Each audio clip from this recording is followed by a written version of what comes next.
Vamos abrir a palavra de Deus no Salmo 15. Salmo 15 é um salmo curto e vamos ouvir a leitura do salmo. Quem diz: quem, Senhor, habitará no teu tabernáculo? Quem há de morar no teu santo monte? O que vive com integridade e pratica a justiça, e de coração fala a verdade. O que não difama com sua língua, não faz mal ao próximo, nem lança injúria contra o seu vizinho. O que a seus olhos tem por desprezível ao repobro, mas honra aos que temem ao Senhor. O que jura com dano próprio e não se retrata. O que não empresta o seu dinheiro com usura, nem aceita suborno contra o inocente. Quem deste modo procede não será jamais abalado.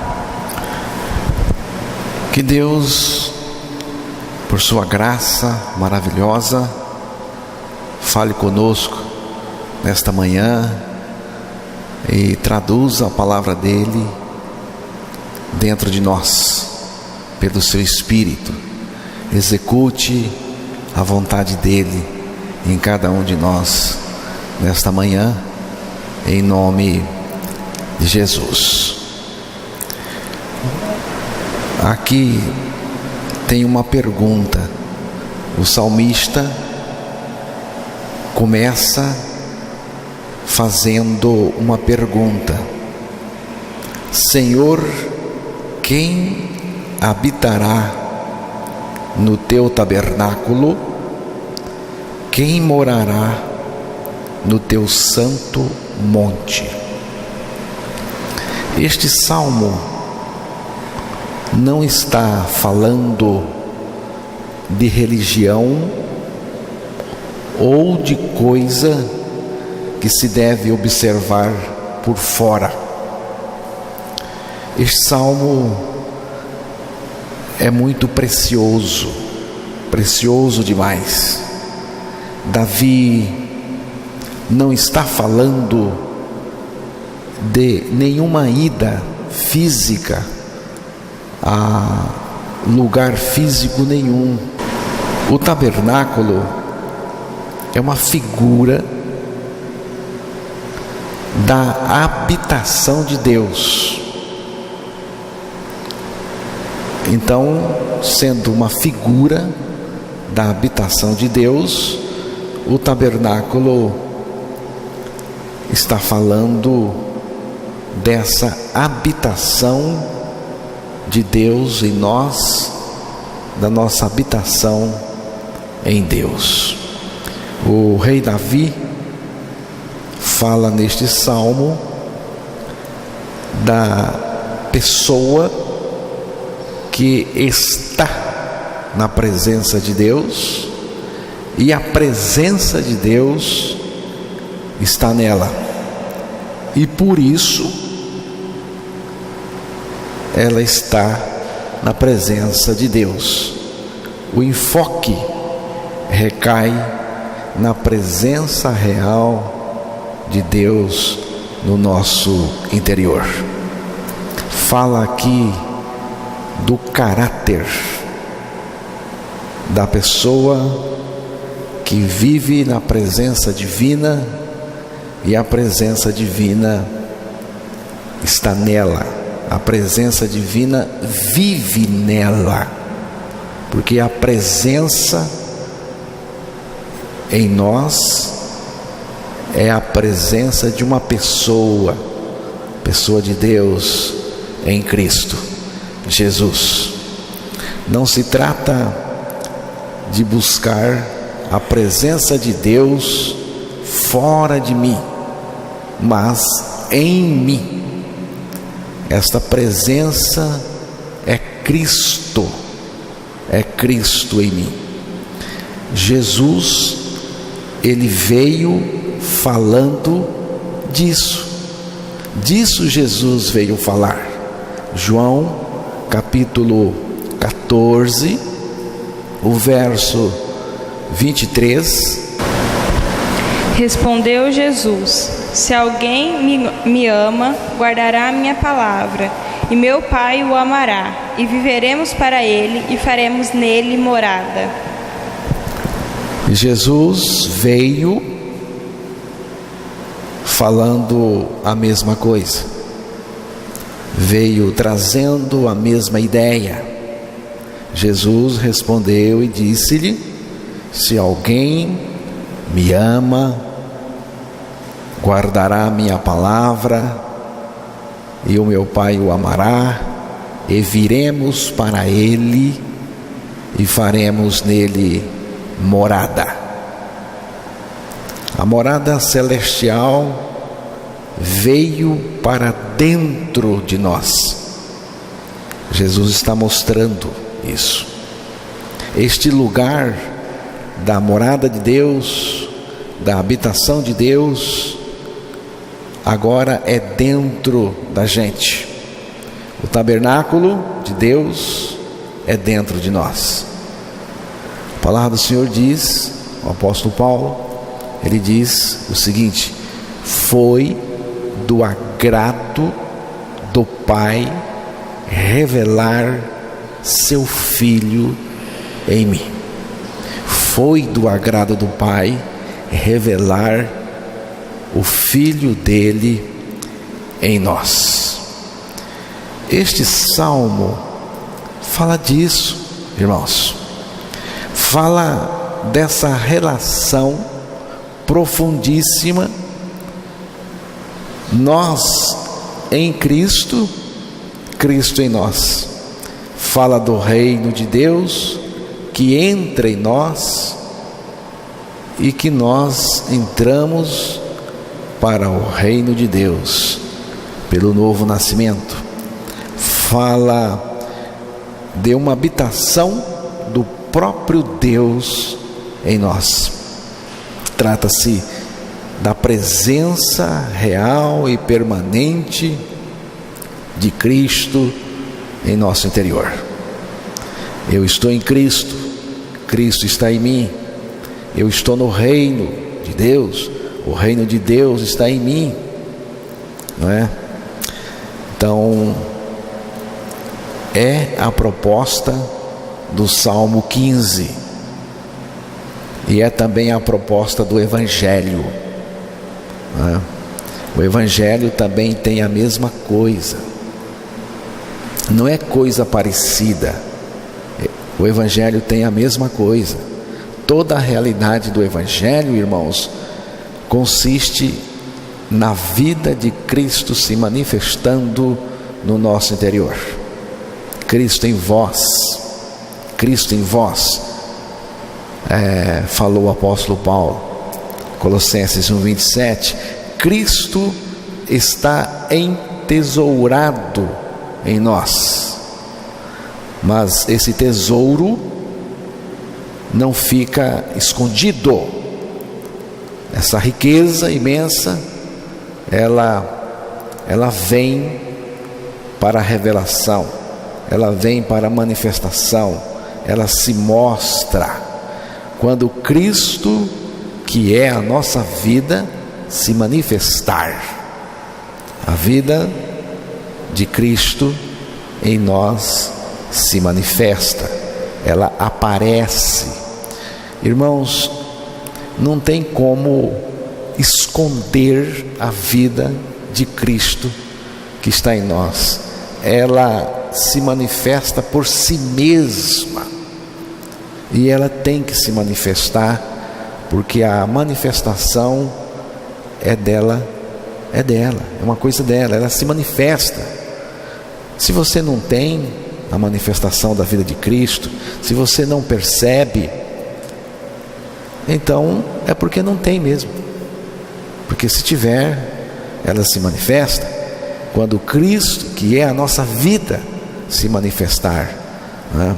Então vós também sereis manifestos com Ele. Efésios capítulo 3, o verso 12 e 13. Pelo qual temos ousadia e acesso com confiança mediante a fé nele. Portanto, vos peço que não desfaleçais nas minhas tribulações por vós, pois nisso está a vossa glória. Você pode ler também o 11. Segundo o eterno propósito que estabeleceu em Cristo Jesus, nosso Senhor, pelo qual temos ousadia e acesso com confiança mediante a fé nele. Portanto, vos peço que não desfaleçais nas minhas tribulações por vós, pois nisso está a vossa glória.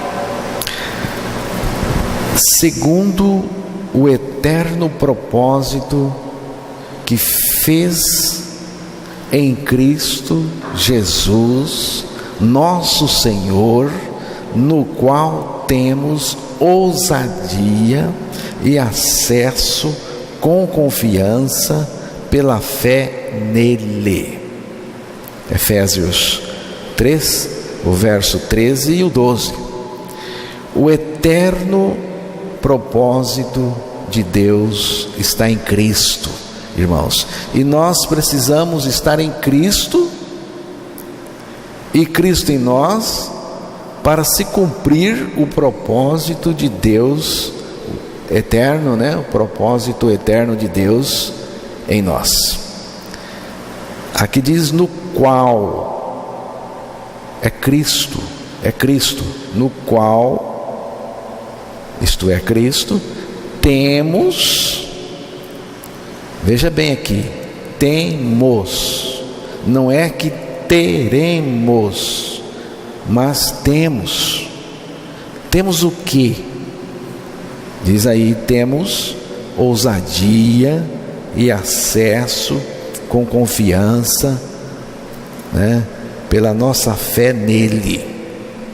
A nossa união com Cristo nos concede o privilégio de nos comunicarmos com Deus, de nos relacionarmos com Ele, irmãos. A essência do cristianismo não é fazer, é relacionamento. 1 Coríntios, capítulo 1, verso 9, ali Paulo coloca esta questão.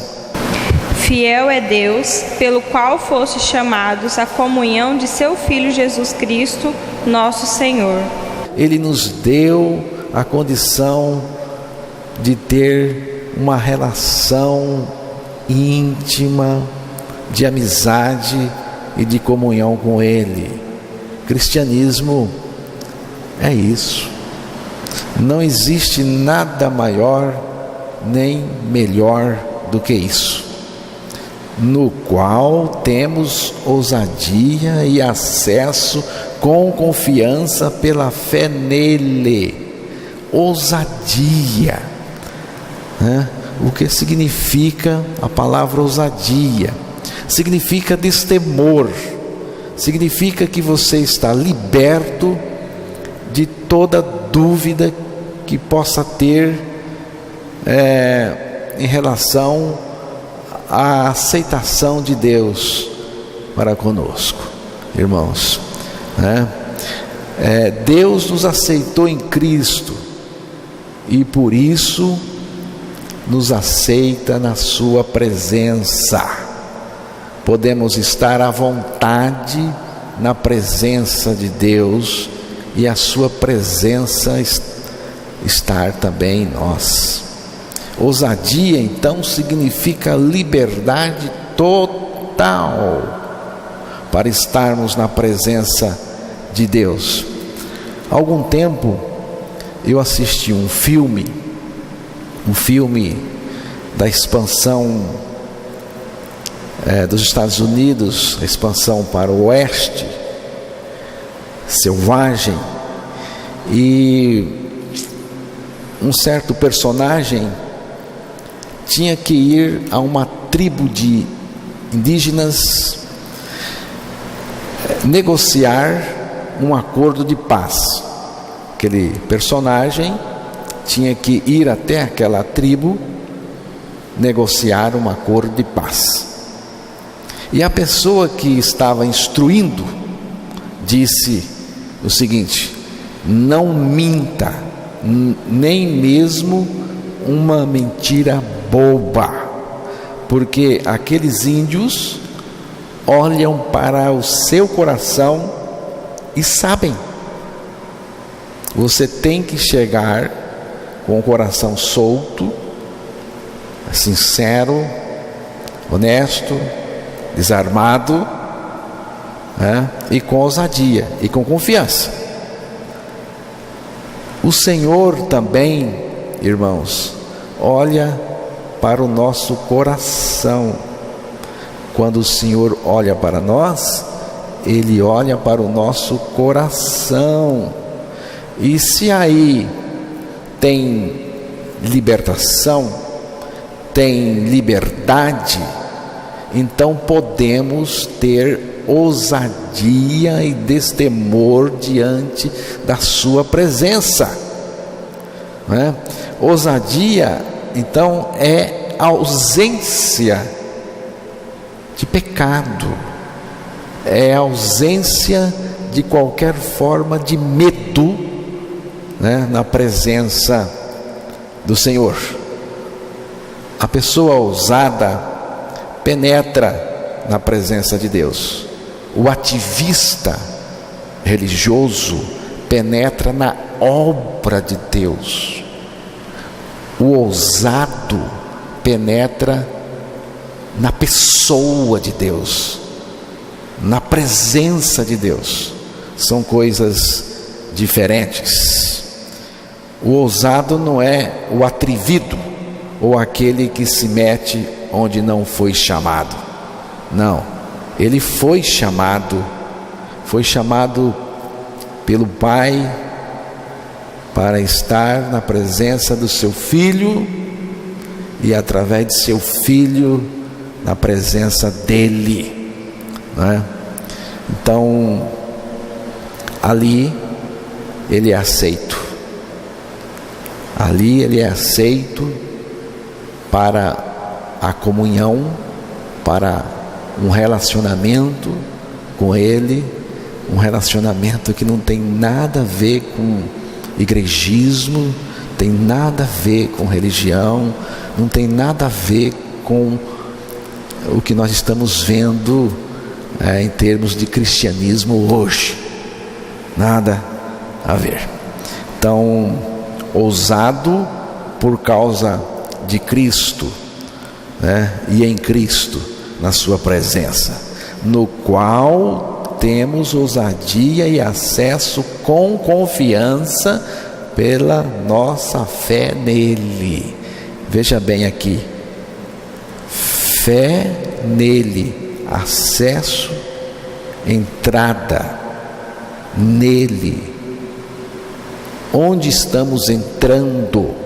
Onde estamos entrando? Estamos entrando na pessoa dele, nele, pela fé, e ele em nós. Estamos na presença dele e a sua presença em nós, irmãos. Então, acesso é para dentro dele, né? E ele para dentro de nós. É nele. Primeiro é acesso a Cristo, a sua pessoa, nele. Depois, acesso ao Pai através do Filho, que nos coloca na presença do Pai também. Ele me colocou nele. Quando eu creio, dá-se a minha união com a sua pessoa e me torno um com ele, tanto na cruz como também na ressurreição. Um com ele, ele me leva ao Pai. É o acesso com confiança nele, mediante a fé nele. O Salmo 15 fala disso, fala dessa presença gostosa de Deus, irmãos. Parece que Davi estava olhando para Israel, para o povo do seu tempo, um povo religioso, um povo mecânico, pecaminoso, e por causa do pecado estava distanciado de Deus, porque é o pecado que nos distancia de Deus. Jesus também no seu tempo fez uma denúncia extremamente grave. Mateus capítulo 15, verso 8 e 9. Este povo honra-me com os lábios, mas o seu coração está longe de mim, e em vão me adoram, ensinando doutrinas que são preceitos de homens. Jesus olhou para aquele povo tão religioso e disse: este povo se aproxima de mim, veja bem, se aproxima de mim com a sua boca e me honra com os lábios, mas o seu coração está longe de mim. Em vão me adoram, ensinando doutrinas que são preceitos de homens. Por que o coração está longe? Por que Jesus disse: esse povo está perto por fora, mas por dentro está longe, o coração está longe? Por quê? Por causa do pecado. Coração pecaminoso é o pecado que separa, é o pecado que cria essa distância entre nós e Deus, né? Senhor, quem habitará no teu tabernáculo? Quem morará no teu santo monte? Creio que é do mesmo jeito conosco, irmão, do mesmo jeito. Quando Davi observou aquela situação religiosa, aquela situação mecânica, aquela coisa insuportável, e falando de Deus, buscando Deus externamente, aí ele perguntou: Senhor, quem habitará no teu tabernáculo? Quem morará no teu santo monte? E quando nós observamos também os nossos dias, as igrejas, né, os religiosos, e vemos tanto pecado, tanta enganação, tanta coisa que não tem nada a ver com o Evangelho, com Jesus. Então perguntamos também: quem habitará no teu tabernáculo? Quem morará no teu santo monte? Mas Deus, Ele deu resposta para Davi, para aquele povo, e Deus também nos dá resposta para nós. E no Salmo 15, o verso 2, você pode ler aí na sua versão. Vamos ver como que diz aí: o que vive com integridade e pratica a justiça, e de coração fala a verdade. Gostei da tradução, é a mesma que estou usando. O que vive com integridade e pratica a justiça, e de coração fala a verdade. o que vive com integridade diante de Deus. Veja bem, não é ser íntegro para viver, mas viver com integridade. Tem diferença. Não é você ser íntegro, não é você tentar ser íntegro para viver. É religião isso. Mas viver com integridade é diferente. Por que é diferente? Porque viver no Evangelho, viver surge da morte. No Evangelho, viver pressupõe morte. A morte é a base do viver pelo Evangelho. Primeiro, nós morremos com Cristo. Depois, Cristo vem viver em nós a sua vida de integridade. Você entendeu? Você morre a sua vida pecadora, religiosa também. Depois Cristo vem viver em você a vida dele, e ele vem viver a vida dele com integridade. É o que o texto está nos dizendo. A vida de Cristo é íntegra. A única vida íntegra é a vida de Cristo. A vida de Cristo é íntegra em todos os aspectos. Irmãos, a vida de Cristo é este poder íntegro dentro da gente.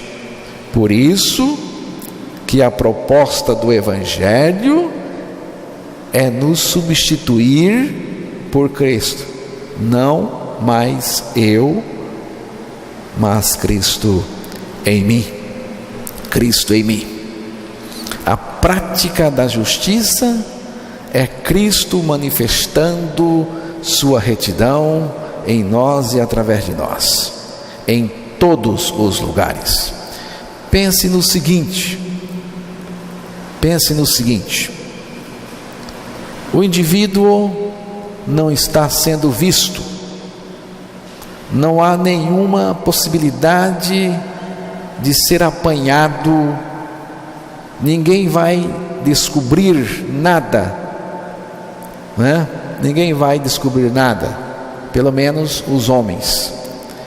E esse indivíduo tem a chance de fazer coisa feia, coisa pecaminosa, mas ele opta por não pecar.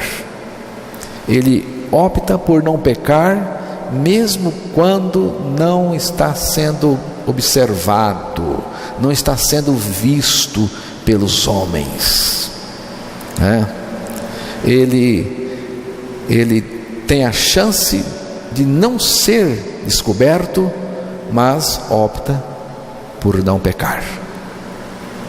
Isto chama-se integridade e vem da vida de Cristo em nós. Irmãos, integridade é uma vida separada do pecado em qualquer que seja a circunstância. A palavra de Deus nunca diz que devemos ter as qualidades de Cristo. Ela nunca disse que temos que ter as qualidades de Cristo. Ela diz que você precisa ter Cristo mesmo vivendo em você e através de você. A prática da justiça, né? Aquele que pratica a justiça, o texto mostrou, a prática da justiça é a vida de Cristo expressada em nós e através de nós. É Cristo manifestando sua retidão em nós e através de nós em todos os lugares. O texto ainda falou do coração. Fala a verdade. Você vê, não basta você falar a verdade. Não basta você falar a verdade. Tem que falar a verdade do coração. Do coração. Falar a verdade é ter prazer na verdade. A verdade tem que estar em nós para podermos falar dela. Salmo 51, no verso 6, ali a verdade está colocada em nós, dentro de nós. Não é uma verdade livresca, não é um conhecimento religioso, é uma coisa colocada dentro de nós. Vamos ouvir. Eis que te comprases na verdade, no íntimo e no recôndito, me fazes conhecer a sabedoria. Você vê? Eis que amas a verdade no íntimo. Você vê aqui? A verdade no íntimo, lá dentro. E no oculto me fazes conhecer a sabedoria. A verdade é Cristo, a verdade é a palavra, a verdade é o Evangelho. Olha bem, preste atenção para o que vou dizer. O maior gesto de amor que alguém pode cometer, praticar, é falar a verdade de Deus para as pessoas, falar o Evangelho, anunciar Cristo, a libertação. É o maior gesto de amor que podemos demonstrar a alguém.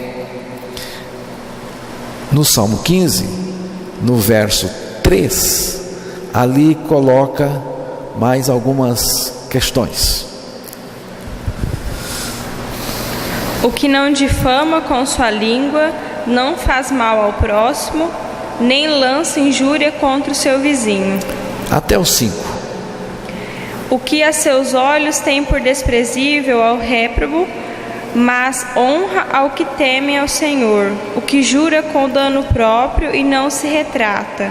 O que não empresta o seu dinheiro com usura, nem aceita suborno contra o inocente. Não difama com a língua. Não difama com a língua. Significa não faz fofoca. Não faz fofoca. A fofoca é infernal e suas consequências são infernais também. É por isso que o texto falou, que não faz mal ao próximo. Fofoca é incontrolável e destruidora. A fofoca é maligna. Não adianta a pessoa dizer, não vou fofocar mais. Não adianta. Não tem jeito. Só tem um jeito de acabar com a fofoca, de parar de fofocar e causar tanto mal aos outros. Se morrer. Se morrer em Cristo Jesus, se morrer velho homem em Cristo Jesus, ressuscitar um novo homem, renascer para Cristo, viver em nós, colocar a sua verdade em nós, então nós vamos falar a verdade em Cristo Jesus. Consegue enxergar a diferença entre pecado e retidão, porque tem gente que não sabe fazer a diferença ainda, Então rejeita o pecado e dele fala contra, no sentido de trazer salvação, trazer tratamento para aquela questão. não é? Não só rejeita o pecado, mas fala contra o pecado. Falar contra o pecado é falar o Evangelho, é falar o Evangelho trazendo tratamento para aquela questão, para que aquela pessoa possa também ser livre do pecado, se quiser crer. Não empresta dinheiro com usura. Não empresta dinheiro com usura.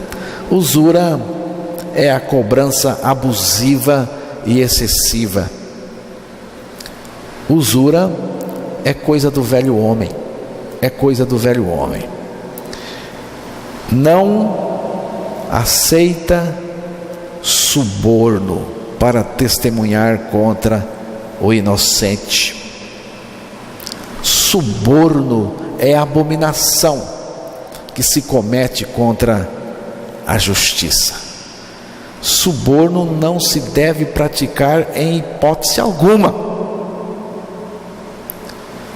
Esse é o tipo de pessoa que vive em Deus, que Deus também vive nela. Esse é o tipo de pessoa que vive em Deus no tempo e na eternidade.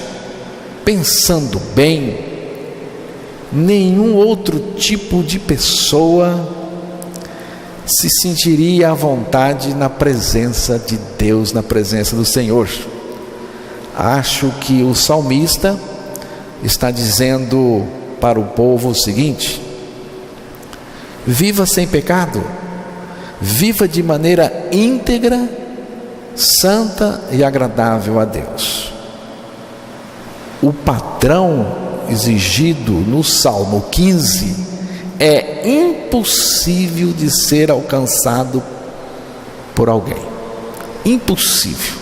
Ninguém consegue. Só Cristo pode alcançar esse padrão. Por isso Cristo nos fez morrer nele, na cruz, para viver em nós a sua vida de integridade total.